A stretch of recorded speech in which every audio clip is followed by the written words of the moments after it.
প্রিয় দর্শক, স্বাগত জানাচ্ছি আগামীর বাংলাদেশ অনুষ্ঠানে। আশা করি আপনারা ভালো আছেন। আজকে আমাদের সঙ্গে অতিথি হিসেবে রয়েছেন রাজনৈতিক বিশ্লেষক জনাব আশরাফ কায়সার। আশরাফ কায়সার, আপনাকে স্বাগত। ধন্যবাদ। 21শে ফেব্রুয়ারি আমাদের একটা বড় দিবস নিঃসন্দেহে, এবং সেটি ছাত্র আন্দোলনেরই ফসল। এবং আমাদের যা অর্জন ঘুরে ফিরে ছাত্র আন্দোলনের কাছ থেকে আমরা পেয়েছি। জি, সেই 52, 69, 90 এবং এই 24-এর আন্দোলন, আপনাকে যদি তুল্যমূল্য বিচার করতে বলে আপনি কিভাবে করবেন? 52 থেকে 24 বা মাঝে 66 কিংবা 69 কিংবা 71 অথবা 90 সব কিন্তু এক সুতাই গাঁথা। কেননা আমাদের এই বছরগুলোর বা এই দিবসগুলোর মূল চেতনা বা মূল আবেদনটি হচ্ছে আত্মপরিচয়, আত্মপ্রকাশ এবং আত্মনির্ভরতার জন্য আমরা যখন চাপের মুখে ছিলাম, আমরা প্রতিবাদ করেছি, আমরা রক্ত দিয়েছি, জীবন দিয়েছি, এবং আমরা নিশ্চিত করেছি যে আমাদের কথা বলার স্বাধীনতা আদায় হয়েছে, আমাদের আত্মপরিচয়ের সংকট দূর হয়েছে এবং আমাদের আত্মনির্ভরতার কনফিডেন্স এসছে বা আস্থা তৈরি হয়েছে। অনেকেই গত কয়েক মাসে আমি দেখেছি বিভিন্নভাবে ব্যাখ্যা করার চেষ্টা করেছেন, বিতর্ক করার চেষ্টা করেছেন, বিরোধ তৈরি করার চেষ্টা করেছেন যে আমাদের 24-এর গণ অভ্যুত্থানের সাথে 71-এর কোনো বিরোধিতা আছে কিনা। দেখুন, এগুলো অত্যন্ত ছোট মাপের তর্ক, এবং এগুলো যারা করছেন বিতর্ক তৈরি করার জন্য এই গোষ্ঠীটা তারাই যারা 71-কে বিক্রি করেছিলেন, এই গোষ্ঠীটা তারাই যারা মুক্তিযুদ্ধকে তাদের পণ্য মনে করেন এবং যারা সঠিক অর্থে মুক্তিযুদ্ধে বিশ্বাস করেন না এবং মুক্তিযুদ্ধের যে আত্মত্যাগ তার সাথে তাদের কোনো সম্পর্ক নাই। তারা মুক্তিযুদ্ধকে রাজনৈতিক হাতিয়ার করতে চেয়েছেন এবং ব্যবসা বাণিজ্যের উপাদান করতে চেয়েছেন। একইভাবে আমরা যদি 52-র দিকে তাকাই, দেখুন আমাদের মূল আবেদনটি কি? আবেদনটি ছিল যে আমাদের ভাষায় কথা বলতে চাই, এবং আমি বারবার বলে থাকি যে ওটি কিন্তু শুধু ভাষা না। আমরা যখন 52-তে দাঁড়িয়েছিলাম সেটি কিন্তু একটি জাতির রুখে দাঁড়ানোর শুরু। কাজেই তখনও ছাত্ররা সামনের কাতারে ছিল, 71-এর ছাত্ররা সামনের কাতারে ছিল, 69-এ ছিল, 90-তে ছিল এবং 24-এ তো বটেই। কাজে আপনি যদি বলেন যে বাংলাদেশ রাষ্ট্রের এই যে গৌরবোজ্জ্বল সময়গুলো, এগুলো আমাদেরকে স্বাধিকারের চেতনায় আমাদেরকে একত্রিত করেছে, আমাদেরকে দ্রোহের চেতনায় একত্রিত করেছে এবং আমাদের সাহস জুগিয়েছে যে আমরা যতই খারাপ শাসন দেখি, আমরা যতই আমাদের উপরে চাপিয়ে দেওয়া দুঃশাসন দেখি, কিন্তু দিনের শেষে আমরা যে আমাদের জায়গায় ফিরে আসি। 24-এর যে ঘটনা, এটি কিন্তু আমাদেরকে, আমি প্রায় বলে থাকি, অতীতের অনেক প্রতিবাদের চেয়ে 24-এর প্রতিবাদ কিন্তু আমার কাছে অনেক উজ্জ্বল। 71 তো বটেই, একটি দেশ স্বাধীন হয়েছে, আমরা একটি ভূখণ্ড পেয়েছি, 52-তে আমরা ভাষা পেয়েছি, কিন্তু 24-এ আমরা যেভাবে রাষ্ট্রযন্ত্রকে কুক্ষিগত করা হয়েছিল, একটি কালো শাসনের আওতায় বাংলাদেশ চলে গেছিল, মানুষের ভোটাধিকার ছিল না, কথা বলার স্বাধীনতা ছিল না, আপনার মৌলিক যে অধিকারগুলো রয়েছে সেগুলো লঙ্ঘিত হচ্ছিল। আরেকটা বিষয়, সার্বভৌমত্ব ব্যাপকভাবে হুমকির সম্মুখীন হচ্ছিল। দেখুন, আমাদের দেখতে কিন্তু ভালো লাগেনি 71 সালে আপনাকে যারা সহযোগিতা করেছে, 24-এ তারা ভিলেন হয়ে গেল কেন? ভারতের কথা আমি বলছি। তার মানে আমরা 71-এর যাদেরকে পাশে পেয়েছিলাম দেশ স্বাধীনের জন্য, তারা কেন 24-এ বা তার 15 বছর আগের যে দুঃশাসনের সহযোগী হয়ে তারা কিন্তু আমাদের সার্বভৌমত্বের জন্য হুমকি হয়ে দাঁড়িয়েছে।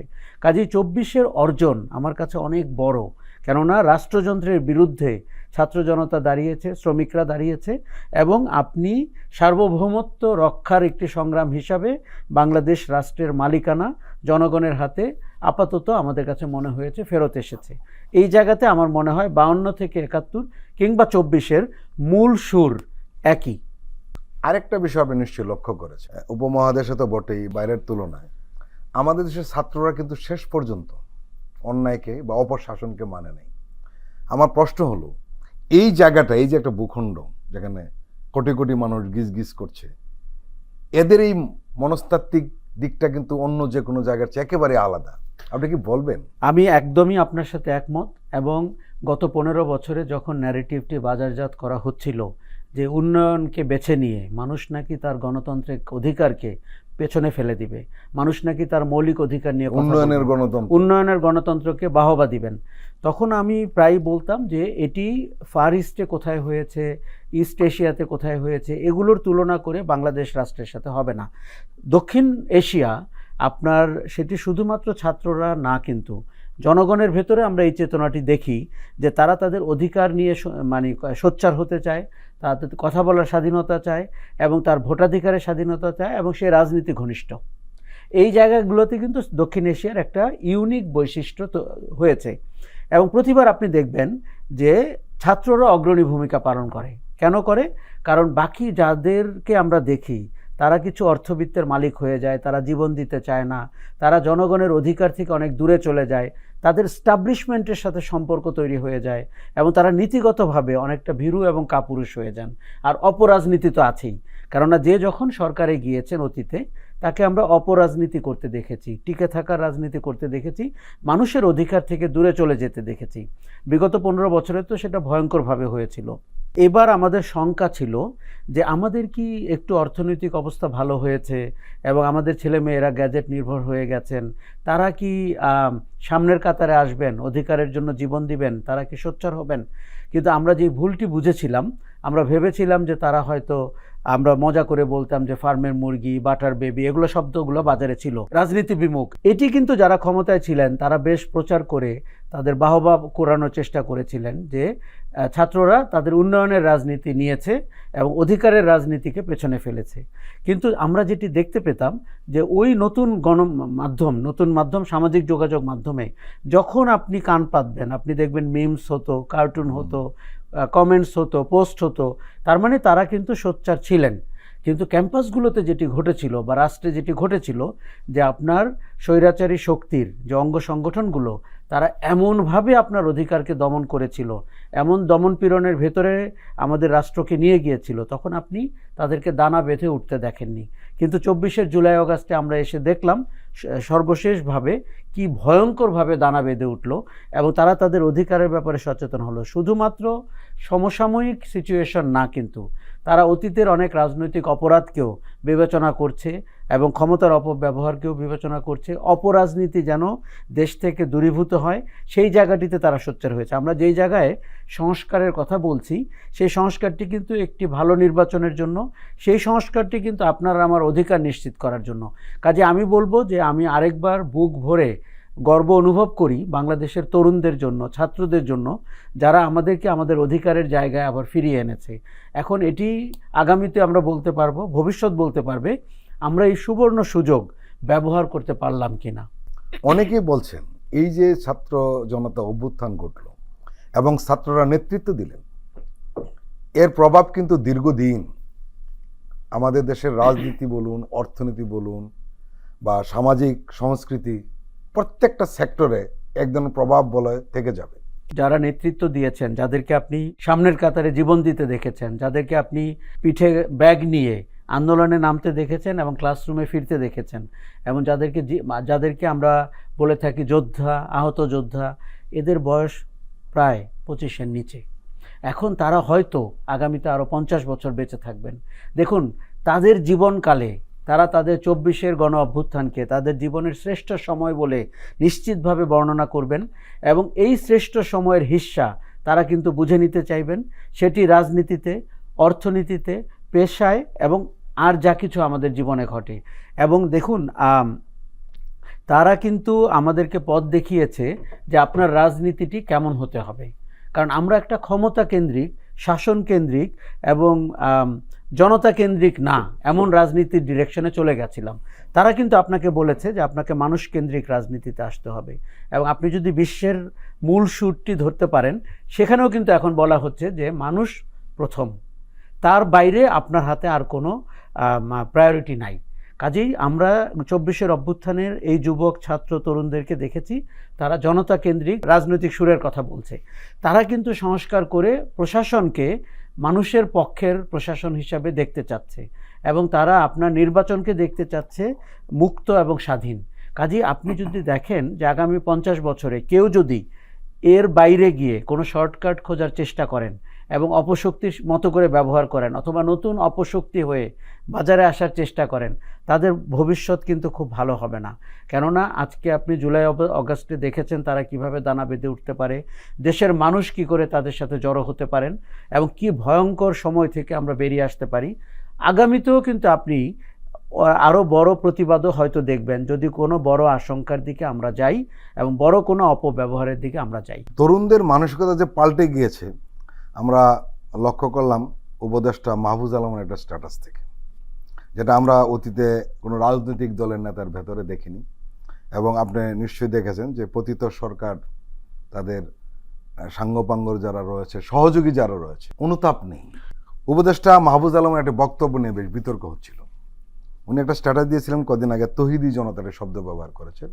এই নিয়ে মিডিয়া, মূলধারার মিডিয়ায় রাজনৈতিক দলগুলো, ধর্মীয় কিছু সংগঠন তীব্র প্রতিবাদ করেছিল। এবং উনি কিন্তু তার এই স্ট্যাটাসে, মানে গতকালকে যে স্ট্যাটাসটা দিয়েছেন, সেখানে কিন্তু উনি পরিষ্কার বলেছেন যে তার বক্তব্যের কারণে যদি কেউ যদি নারাজ নাখুশ হয়েছেন, কেউ যদি হয়ে থাকেন, তাহলে আমি দুঃখিত। এই যে পরিবর্তনটা, যে আমার ভুল হলে স্বীকার করে নেওয়া, এটা কিন্তু অতীতে রাজনৈতিক দলগুলোর মধ্যে আমরা দেখিনি এবং এখনো দেখছি না। কিন্তু এই তরুণরা কিন্তু তারা ভুল শুধরে নেয়ার ব্যাপারটা ভালোভাবে রপ্ত করেছে। প্রথমে আমি আপনাকে বলি, আমি কিন্তু মাহফুজ, নাহিদ, আখতার, নাসিরুদ্দিন পাটোয়ারি এদের প্রত্যেকের ব্যাপারে দারুণ আশাবাদী মানুষ। কারণ কি, আমার জীবদ্দশায় আমি খুব কম রাজনৈতিক আলোচনা দেখেছি, নতুন চিন্তার উদয় দেখেছি, বিতর্ক দেখেছি। মাহফুজরা যেটি করছেন, দেখুন আপনি তার সাথে একমত নাও হতে পারেন, সেই অধিকার আপনার রয়েছে, কিন্তু কেউ তো আপনার সামনে একটি নতুন চিন্তা এনে দিচ্ছে। কেউ তো বলছে যে রাজনীতির চেহারাটা এমন হতে পারে, কেউ তো বলছে যে আমাদের অতীতের ভুল ভ্রান্তিগুলো এরকম ছিল, সেখান থেকে আমরা বেরোতে পারি। কেউ তো আপনাকে বলছে আগামীর রাজনীতির চেহারাটি কেমন হবে। আমাদের যে বড় দলগুলো রয়েছে বা রাজনৈতিক চিন্তক রয়েছেন, তাদের কাছ থেকে খুব কমই কিন্তু আমি এই নতুন চিন্তা দেখেছি। দেখুন আপনাকে বলি, নতুন চিন্তার একটা স্বাভাবিক স্বভাব হবে, তার কিন্তু প্রথমে আপনাকে হোঁচট খেতে হবে, আপনাকে একটা ধাক্কা খেতে হবে, আপনাকে সে ভাবাবে, আপনাকে সে আপনার ভেতরে এক ধরনের উষ্মা তৈরি করবে এবং আপনাকে মনে হবে যে এর দরকার কী ছিল। এটি সব নতুন চিন্তার ক্ষেত্রে হয়। রাজনীতির নতুন চিন্তা তো আপনাকে এটি করবেই, কিন্তু পৃথিবীতে রাজনীতি হচ্ছে সেই বিষয়, সেখানে যদি নতুন চিন্তা না থাকে তাহলে আর কোথায় থাকবে। কাজে আমি মাহফুজদেরকে, আমি আখতারদেরকে দারুণভাবে অভিবাদন জানাই। ওদের নতুন চিন্তা বাজারে ওরা এনেছে, তার পক্ষে লোক জড়ো হবে, তার বিপক্ষে অনেক লোক থাকবে, কিন্তু সেটা যেন রাজনীতির বাউন্ডারির ভেতরেই থাকে। আমরা যেন তাদেরকে কেউ ভিক্টিমাইজ করার চেষ্টা না করি বা ট্যাগিং করার চেষ্টা না করি। মাহফুজের অনেক বক্তব্য, নাহিদের কিছু বক্তব্য, সার্জিস হাসনাতের কিছু বক্তব্য বাজারে অনেকভাবে আলোচনা হয়েছে, বিশেষ করে মাহফুজের। দেখুন মাহফুজের উদ্ভবের শুরুই হচ্ছে বিতর্ক দিয়ে, সেই যে মাস্টার মাইন্ড। এখন ওই স্ট্যাটাসে কিন্তু সুন্দর করে নিজেকে বলেছে যে এটা মিডিয়া, দেখুন মিডিয়া কয়েনেজ লাইক করে, অতএব তারা একটা শব্দ ব্যবহার করবে অনেক কিছু প্রকাশ করার জন্য, কিন্তু সে নিজেকে সুন্দর করে বিশ্লেষণ করেছে যে কি করে সিদ্ধান্ত গ্রহণ প্রক্রিয়াটি হতো এবং কতটা ঐক্যবদ্ধভাবে তারা কাজটি করেছিলেন। আমি তো প্রায় বলে থাকি যে এই আন্দোলনটি ছিল ক্রাউড সোর্সড, অনেকের সম্মিলনের ভেতরে। কাজী মাহফুজের এই স্ট্যাটাস আমার কাছে অত্যন্ত ইতিবাচক মনে হয়েছে। তার যে ভুল স্বীকার করে ক্ষমা চাওয়াটা, সেটি আমার কাছে বাংলাদেশের রাজনৈতিক সংস্কৃতিতে এটির কোনো চিহ্ন নাই। এইটি আমাদের মনে হয়েছে তরুণরাই পারে আমাদের অনেক প্রাজ্ঞ রাজনীতিবিদদেরকেও পথ দেখাতে, যে ভুল তো হতেই পারে। আপনি 10টা কাজ করলে 3টি ভুল হবে, 10টি কথা বললে 3টি ভুল হতে পারে, কিন্তু স্বীকার করতে তো কোনো লজ্জা নাই, তাতে আপনি ছোট হয়ে যান না। মাহফুজ আমার চোখে কিন্তু বড় হলো ভুল স্বীকারের ভেতর দিয়ে। মাহফুজ আমার চোখে কিন্তু বড় হলো ওই যে তৌহিদি জনতা ব্যবহার করার পরে মানুষের ভেতরে যে এক ধরনের চিন্তা হয়েছিল, বিকজ তাদের কারো ব্যবহার বা প্রয়োগ কিন্তু আমাদের কাছে ইতিবাচক মনে হয় নাই। সেই জায়গাটিতে মাহফুজের কাছে আমার মনে হয়েছে যে এই যে মধ্যপন্থার কথা বলেছেন, বাংলাদেশে রাজনীতিতে যে স্পেসটি আসলে কিন্তু শূন্য, যেখান থেকে একটা গণতান্ত্রিক মানসিকতার মানুষের দাঁড়ানোর জায়গা, সেটি কিন্তু সে পরিষ্কার করে বলেছে।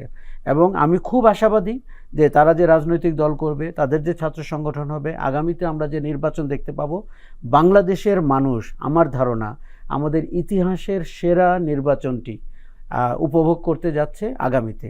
দেখুন কেউ মনে করছে আওয়ামী লীগ পালিয়ে গেছে, দুষ্কর্ম করেছে, তাতে নির্বাচনে তাদের অংশগ্রহণ থাকবে কি থাকবে না, ইমমেটেরিয়াল, ইররেলেভেন্ট, এটি কোনো প্রাসঙ্গিক বিষয় না। দেখুন প্রকৃতিকে আপনার মানতে হবে, প্রকৃতি তার খারাপ ডালটি বা পাতাটি বা আপনার কীটপতঙ্গ আক্রান্ত পাতাটিকে ফেলে দেয়, কেন? বাকি ডালগুলোকে বাঁচানোর জন্য, বাকি পাতাকে বাঁচানোর জন্য। বাংলাদেশ আওয়ামী লীগ একটা টক্সিক দল, দূষিত এবং দুষ্কর্মের জন্য দেশ থেকে পালিয়েছে। রাজনৈতিক পরিবেশে তাকে আমরা দেখতে চাই না, এবং দেখলে কিন্তু আপনি গণ অভ্যুত্থানকে খাটো করবেন। কাজেই নতুন চিন্তাওয়ালা মানুষ, সেটা বিএনপি, জামাত, বৈষম্য বিরোধী, বামপন্থীরা, নাগরিকরা, অনেক ধরনের রাজনীতি বাজারে আসুক, যাতে নতুন বাংলাদেশ নতুন রাজনীতি বেছে নিতে পারে, নতুন নেতৃত্ব বেছে নিতে পারে। প্রিয় দর্শক, আমরা এখন একটু বিরতি নিচ্ছি, আমরা এক্ষুনি ফিরছি, আপনারা আমাদের সঙ্গেই থাকুন।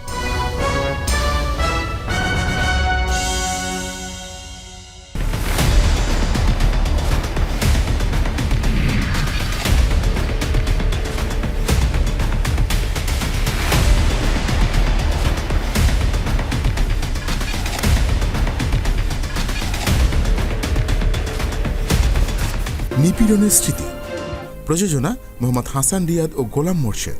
দেখবেন প্রতি শুক্র ও শনিবার সন্ধ্যা 7টায়।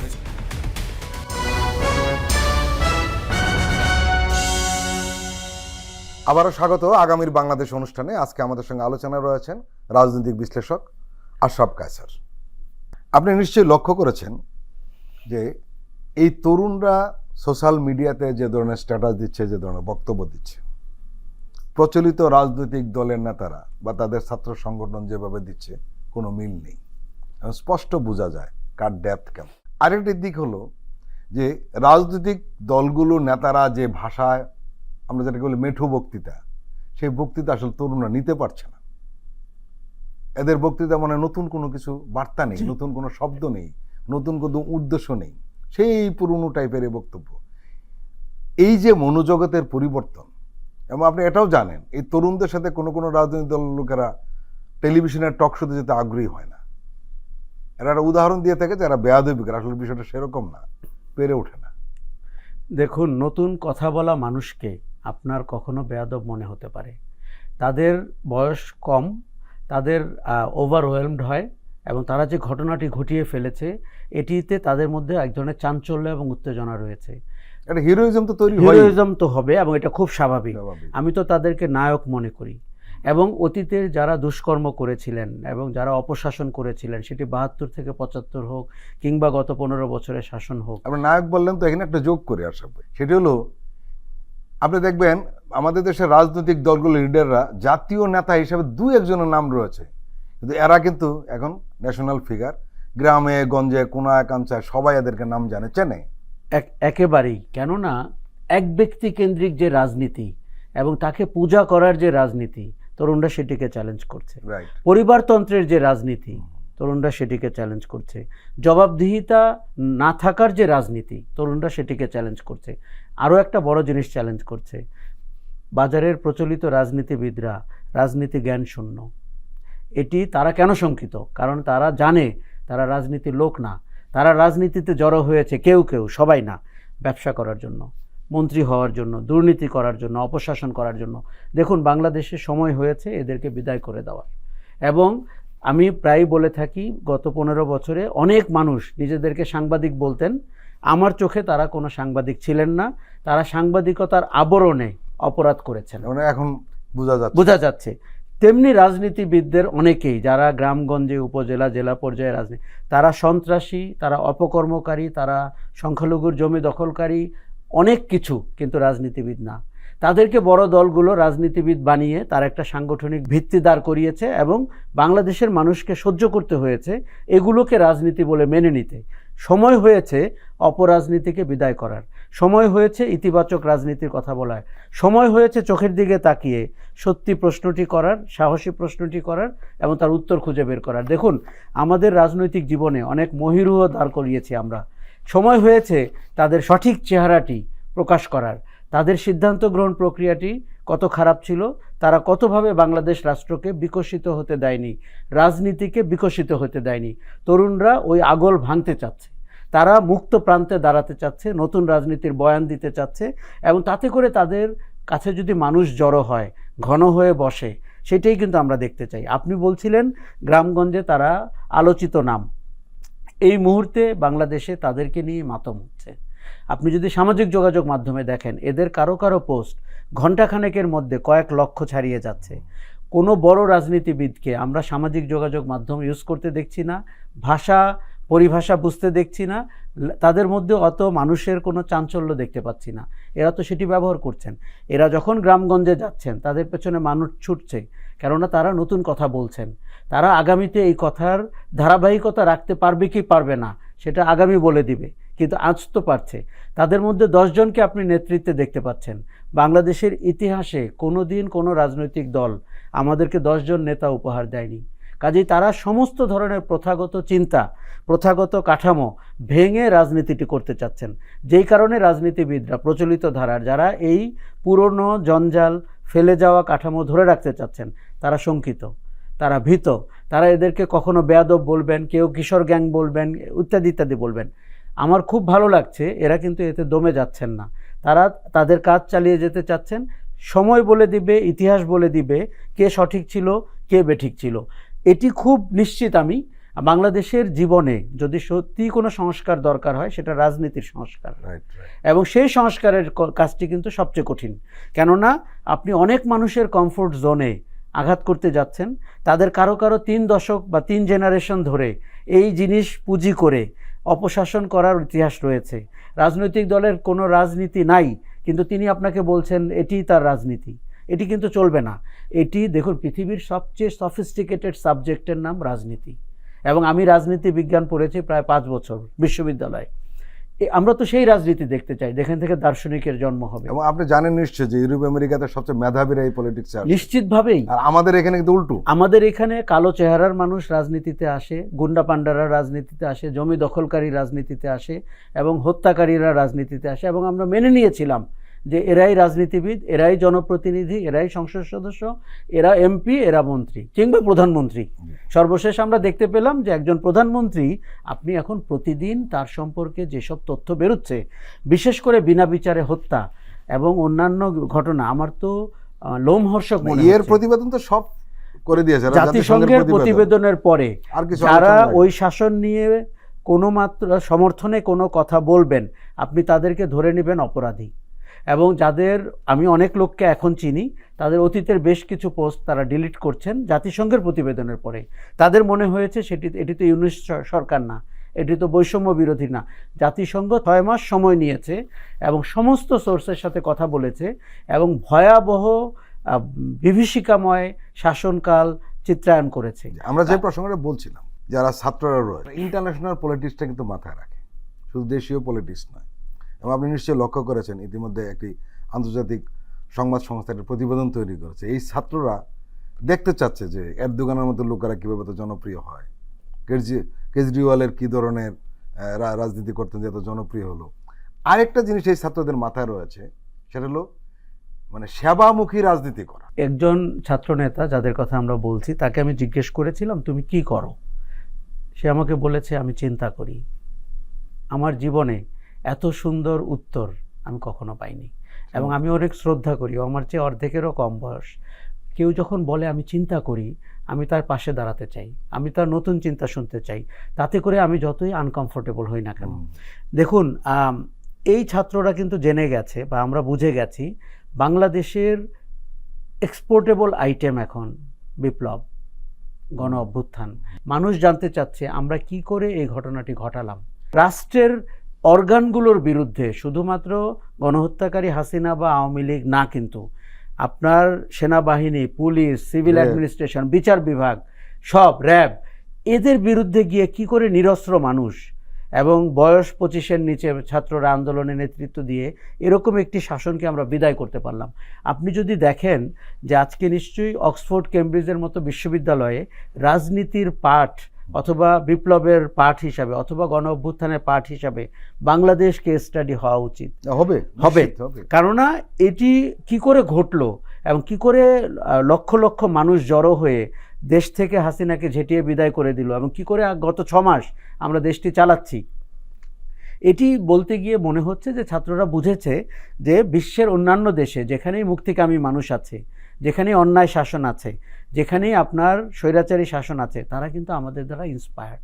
আপনি মিয়ানমারের দিকে তাকান, ভারতের দিকে তাকান, আফ্রিকার দিকে তাকান, আমরা কিন্তু অনেক দেশ থেকে অ্যাপ্রোচ পাই যে আমাদের এই কোড অফ কন্ডাক্ট বা আমাদের এই প্রোটোকলটা তারা জানতে চায়। ছাত্রদেরকে আমি চাইবো যে তারা যেন বিশ্ব রাজনীতির অনুঘটক হয়ে ওঠে, তাদের সেই সুযোগ রয়েছে। তারা যেন আগামীর বড় নেতা হতে পারে, বিশ্বের নেতা হতে পারে, আঞ্চলিক নেতা হতে পারে, শুধু বাংলাদেশের নেতা না। দেখুন, সবাইকে মন্ত্রী হতে হবে, সবাইকে এমপি হতে হবে, সবাইকে প্রধানমন্ত্রী হবে, এটি কিন্তু একটি রোগ, এবং এই রোগ থেকে বাংলাদেশকে বেরোতে হবে। এরা যেন রাজনীতিবিদ হিসাবে বিশ্বে আলোচিত হতে পারে, জাতীয় নেতা হিসাবে বিশ্বে আলোচিত হতে পারে, আঞ্চলিক নেতা হিসাবে বিশ্বে প্রকাশ করতে পারে, তার চিন্তাটি কী? সম্ভাবনার মধ্যেও একটি আশঙ্কা দেখছি ইদানিং, যে আশঙ্কাটা আমাদের কারোই প্রত্যাশা নয়, একেবারেই নয়। আপনারা লক্ষ্য করেছেন যে অভ্যুত্থানের নেতৃত্ব দেওয়া থেকে শুরু করে নানান ইস্যুতে বিএনপির সঙ্গে বৈষম্য বিরোধী ছাত্র আন্দোলন বা জাতীয় নাগরিক কমিটির এক ধরনের টাগ অব ওয়ার বলবো আমি, শুরু হয়েছে। মানে যতই দিন যাচ্ছে বাড়ছে। রাজনৈতিক মতভেদ থাকবে, বিতর্ক থাকবে, কোনো সমস্যা নেই, কিন্তু কিছু কিছু ব্যাপারে কিন্তু ঐক্যমত থাকতেই হবে। যেমন স্বৈরাচারের বিরুদ্ধে এইখানে কারো কোনো আপোষ করা যাবে না। এখন কেউ যদি ধানমন্ডি 32 নম্বর ভেঙে ফেলাকে অন্যায় কাজ বলে মনে করে বিএনপির, সেটা একটা ধরনের প্রশ্ন আসে, এবং তাদের কিছু কিছু নেতৃবৃন্দ সেটা বলেছেন, প্রকাশ্যেই বলেছেন। ছাত্রলীগকে নিষিদ্ধ করার ব্যাপারে যদি আপত্তি জানান, তাহলে সেটা প্রশ্ন ওঠে।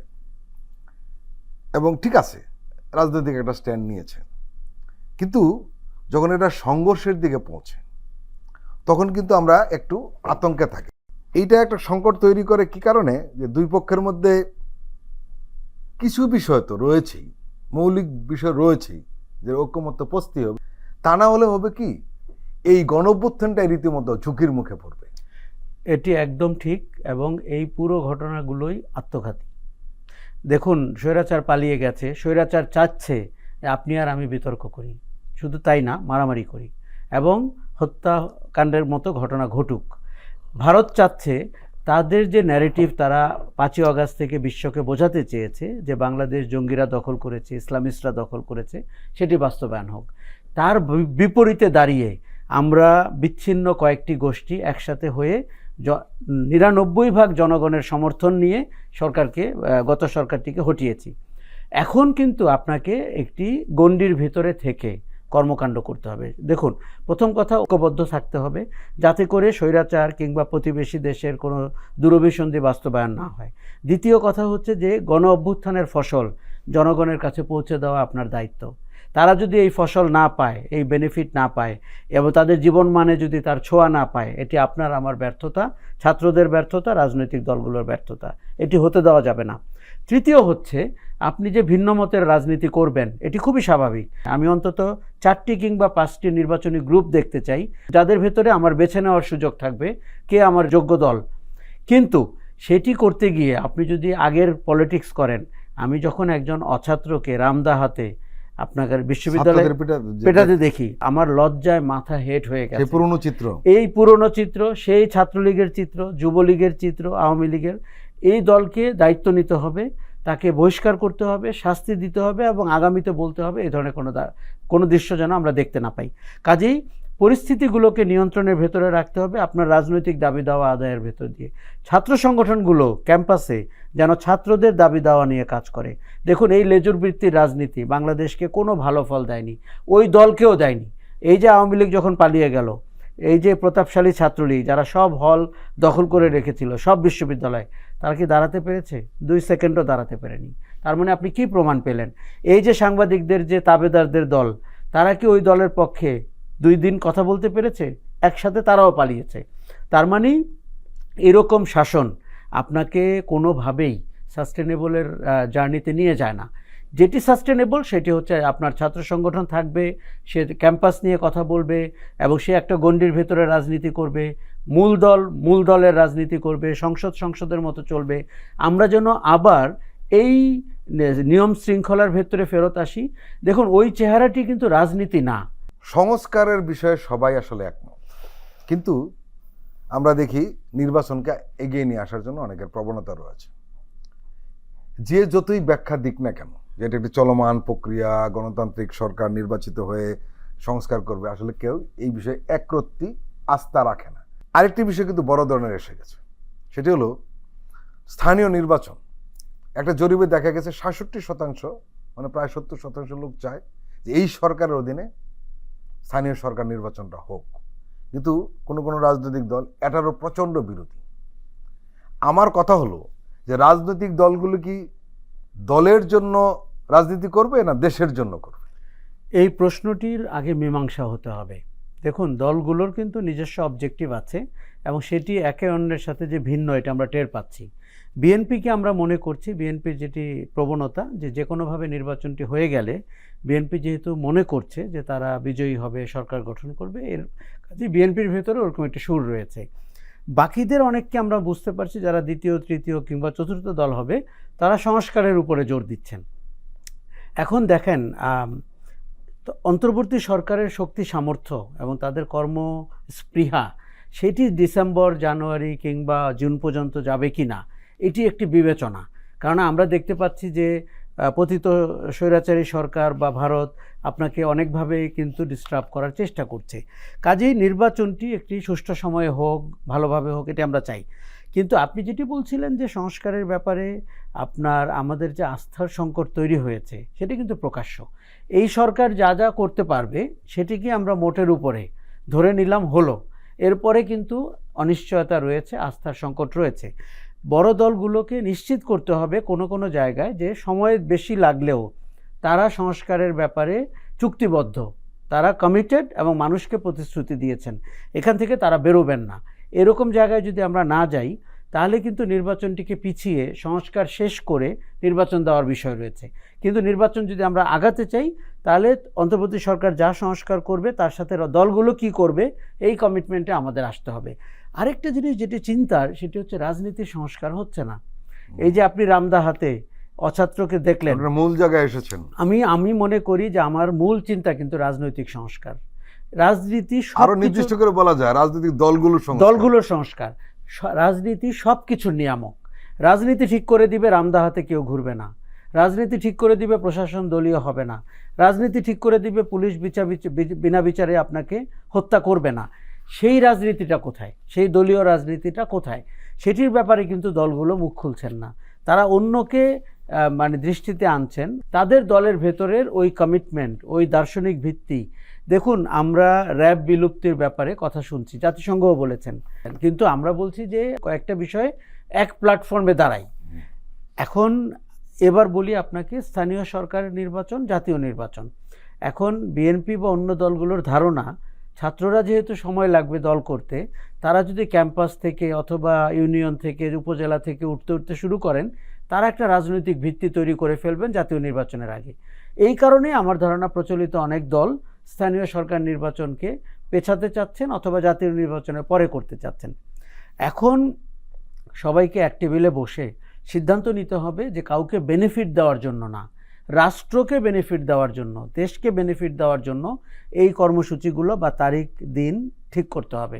এখন বৈষম্য বিরোধীরা রাজনৈতিক ভিত্তি পেয়ে যাবে বলে আপনি স্থানীয় সরকারের নির্বাচনের বিরোধিতা করবেন, এটি কিন্তু মানা যাবে না। আবার আমার রাজনৈতিক ভিত্তি তৈরি করব বলে আমি স্থানীয় সরকার চাই, এটিও কিন্তু মানা যাবে না। কাজে আমাদেরকে সবগুলো জিনিস খোলামেলা আলাপ করতে হবে।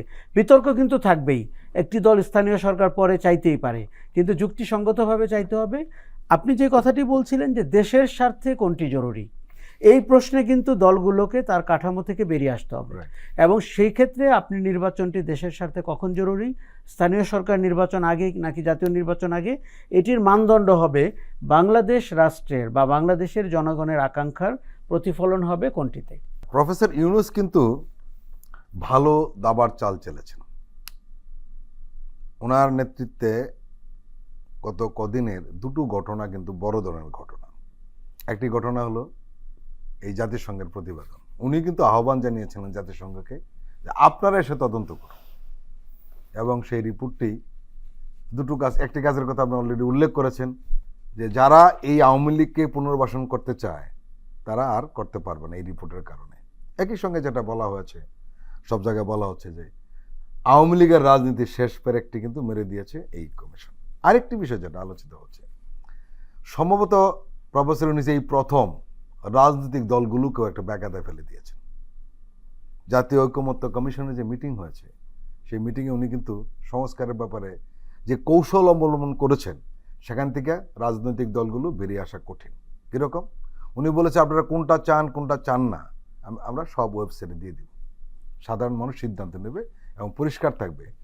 এবং আপনারা নিশ্চয়ই লক্ষ্য করেছেন এই বিষয়টি নিয়ে যে ওয়েবসাইটে দিয়ে দেওয়া হবে, এই বিষয়টি রাজনৈতিক দলগুলো পছন্দ করেনি, কিন্তু কেউ একটি শব্দ পর্যন্ত এখন পর্যন্ত উচ্চারণ করেনি। দেখুন, এখনও দেশের অবস্থা হচ্ছে এই, আপনি রাষ্ট্রের বাইরে বা দেশের স্বার্থের বাইরে বা জনগণের আশা আকাঙ্ক্ষার বাইরে কোনো অবস্থান নিতে পারবেন না। এখনও দেশের অবস্থা তাই। এই অ্যাডভান্টেজটা প্রফেসর ইউনূসের সরকারকে নিতে হবে। খুব কম দলের স্পর্ধা আছে যে জনবিরোধী কোনো কথা বা অগণতান্ত্রিক কোনো কথা বা স্বচ্ছতা জবাবদিহিতা নিশ্চিত করবে না বা দুর্নীতি প্রতিরোধ করবে না এমন কোনো জায়গায় নিজেদেরকে দাঁড় করানোর। আমি ওনার এই বক্তব্যকে সাধুবাদ জানাই এবং আমি কিন্তু টেকনোলজির পক্ষে, আমি স্বচ্ছতার পক্ষে। দেখুন, বিএনপি, জামাত বা বৈষম্য বিরোধীরা যদি কোনো কিছু বলে থাকে সেটি জনগণের জানার অধিকার রয়েছে। তারা তো জনগণের জন্য দল করেন। আপনি দেখবেন কথায় কথায় তারা জনগণের উদাহরণ দেন। সেই জনগণের জানার অধিকার আছে বিএনপি কোন কোন বিষয়ে একমত হয়েছে, কোন কোন বিষয়ে হয়নি। কাজে আপনি দিনের আলোতে দেখতে পাবেন আপনি এই দলটিকে কতটুকু সমর্থন করবেন, কতটুকু করবেন না। এটি কিন্তু খুব জরুরি। তারা মুখে বলেন তারা খুব জনগণের কাছে জবাবদিহিমূলক রাজনীতি করতে চান, কিন্তু তারা এটি পছন্দ করেন না। আমাদের রাজনীতি টেকনোলজিকে লাইক করে না, আমাদের রাজনীতি স্বচ্ছতাকে লাইক করে না, আমাদের রাজনীতি জবাবদিহিতা লাইক করে না, আমাদের রাজনীতি মানুষকে ভোলানোর রাজনীতি, মেঠো বক্তৃতার রাজনীতি, অদায়িত্বশীলতার রাজনীতি এবং কোনোভাবে ক্ষমতায় যেতে পারলে দেশকে কুক্ষিগত করার রাজনীতি। তারপরে কিন্তু পালিয়ে যায়, যখন মানুষ জেগে ওঠে তারা পালিয়ে যায়। তার মানে কি দাঁড়ালো? রাজনীতিটি সাংঘর্ষিক। রাজনীতির বর্তমান বয়ানটি জনস্বার্থের পক্ষে না, রাজনীতির বর্তমান বয়ানটি বাংলাদেশের উন্নয়নের পক্ষে না, রাজনীতির বর্তমান কর্মকাণ্ডটি দেশবিরোধী। এই জায়গায় যদি রাজনৈতিক দলগুলোর কোনো ভিন্নমত থাকে, আমি আপনাকে তথ্য উপাত্ত দিয়ে দেখিয়ে দিতে পারবো আমার বক্তব্যের সমর্থনে আমি কেন বলি। কাজে আমরা স্বীকার করতে হবে অতীতে যে যাই করেছি, ভুল করেছি, খারাপ করেছি, ভালো করেছি, সেটা অতীত। আজকে থেকে বা আগামীকালকে থেকে আমরা যেন নতুন রাজনীতির স্বপ্ন দেখি। আপনার দলকে নতুন রাজনীতিতে দীক্ষিত করতে হবে, দলের কর্মকাণ্ডকে স্বচ্ছ জবাবদিহিমূলক হতে হবে এবং আপনি যে আপনার আঞ্চলিক বা স্থানীয় পর্যায়ের নেতৃবর্গ আছে তাদের সমস্ত কিছুর দায়িত্ব আপনাকে নিতে হবে। এমনকি বিদেশে যারা বড় দলের প্রতিনিধিত্ব করেন তাদের কর্মকাণ্ডকে আপনার মনিটর করতে হবে। নালে আপনি দাভোসে গিয়ে কি করলেন, জাতিসংঘের সামনে কি করলেন, এই দলকে তার দায়িত্ব নিতে হবে। আপনি যত রাজনৈতিক দলের উপরে দায়িত্ব চাপিয়ে দিবেন তত কিন্তু আস্তে আস্তে তারা সিধা হয়ে যাবেন, কেননা তারা আর ওই কালো জায়গাটিতে থাকতে পারবেন না। জনগণ জানবে যে এই লোককে আমি রাজনীতি ভোট দিয়েছিলাম, 5 বছর পর তাকে নিশ্চিহ্ন করে দিব, তাকে আর কখনো ভোটের বাক্সে আমি দেখতে চাই না। কাজেই মানুষের হাতে ক্ষমতা তুলে দিতে হবে, সেটি প্রযুক্তি দিয়ে হোক, সেটি ভোট দিয়ে হোক, সেটি জবাবদিহিতা দিয়ে হোক। মানুষের হাতে ক্ষমতা দিতে রাজনীতিবিদরা আগ্রহী না, তারা নিজের হাতে ক্ষমতা রাখতে চায়। ফলে তাদের একটা দ্বিচারিতা রয়েছে, দ্বৈত চরিত্র। মুখে বলবে যে আমি রাজনীতি করি মানুষের জন্য, মানুষ জানবে উনি রাজনীতি করেন নিজের জন্য। এই জায়গাটির দূরত্ব ঘুচিয়ে ফেলতে হবে। আপনারা নিশ্চয়ই লক্ষ্য করেছেন এই তরুণরা কিন্তু একটি সিদ্ধান্ত নিয়ে ফেলেছে, এই রাজনৈতিক দলগুলো ক্ষমতা আসলে কি করবে তারা জেনে গিয়েছে। কারণ ক্ষমতার আসার আগে যা করা হচ্ছে একটি রাজনৈতিক দলের ব্যাপারে না, কিন্তু সব রাজনৈতিক দলের ব্যাপারে একই অভিযোগ রয়েছে যে তাদের নিজেদের লোকদেরকে বসিয়ে দেওয়া, দখল করা, চাঁদাবাজি করা, এটা প্রকাশ্য হয়েছে। তাহলে আপনি যখন ক্ষমতা আসবেন তখন কি করবেন? এটা সহজ কথা, এই মাত্রাটা বেড়ে যাবে, এই তো, আর কিছু নয়। এখন প্রশ্ন যেটা হলো যে এই যদি রাজনীতি হয়, তারা যদি এই দৃষ্টান্ত এখন স্থাপন করে, তাহলে এদের দ্বারা বাংলাদেশের কি হবে? ধরুন আমাদের ছেলে মেয়ে, বাগনা বাগনি, এরা তরুণ, এদের সাথে যখন আলাপ করি আমরা আসলে জবাব দিতে পারি না।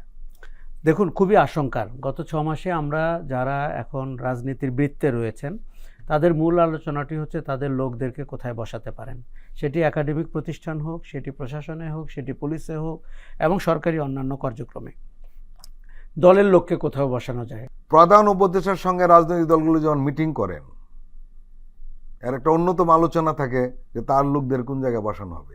এবং উপদেষ্টা আসিফ কিন্তু বলেছিলেন যে আপনারা তদবির বাণিজ্য থামান।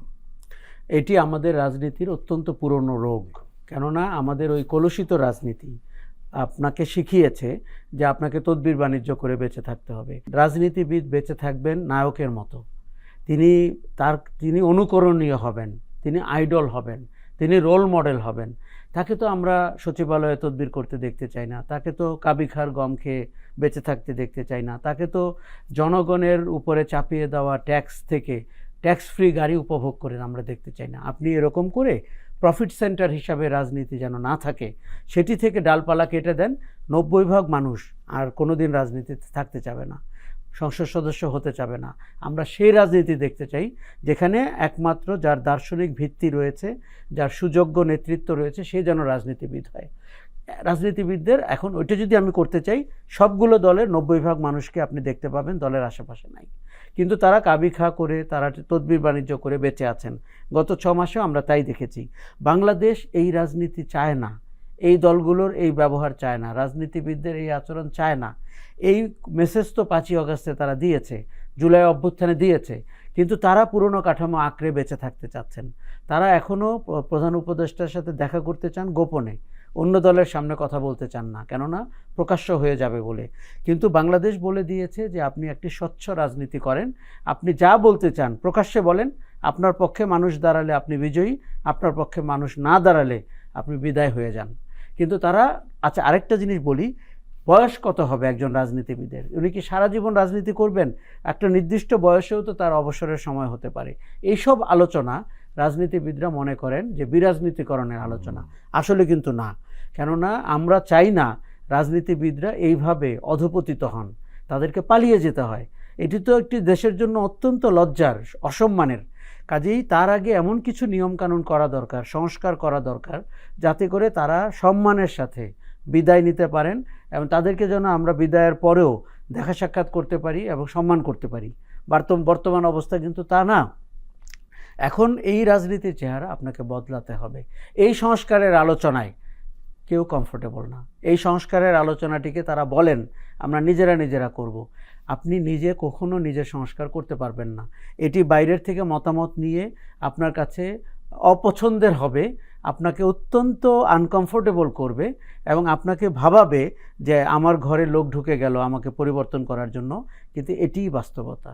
বাংলাদেশকে যদি আপনি সত্যি একটি দারুণ রাষ্ট্র হিসাবে দেখতে চান, আপনি দেখুন গত শাসনে আমরা দেখেছি বিরাজনীতিকরণের চেষ্টা করা হয়েছে।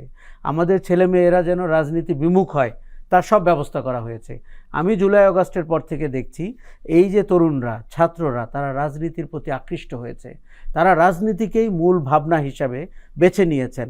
আমরা যেন রাষ্ট্রটিকে এমন করে সংস্কার করতে পারি তাদের এই রাজনীতির প্রতি আগ্রহ যেন বেঁচে থাকে এবং তার ভেতর দিয়ে কিন্তু বাংলাদেশ একটি দারুণ সুন্দর দেশ হিসাবে বিশ্বে বেঁচে থাকবে। আশরাফ কায়সার, আপনি আমাদের দীর্ঘ সময় দিলেন, আপনাকে আন্তরিক ধন্যবাদ। অনেক ধন্যবাদ আপনাকে। প্রিয় দর্শক, আজকের অনুষ্ঠান আমরা এখানেই শেষ করছি। আপনারা ভালো থাকবেন, সুস্থ থাকবেন। আল্লাহ হাফেজ।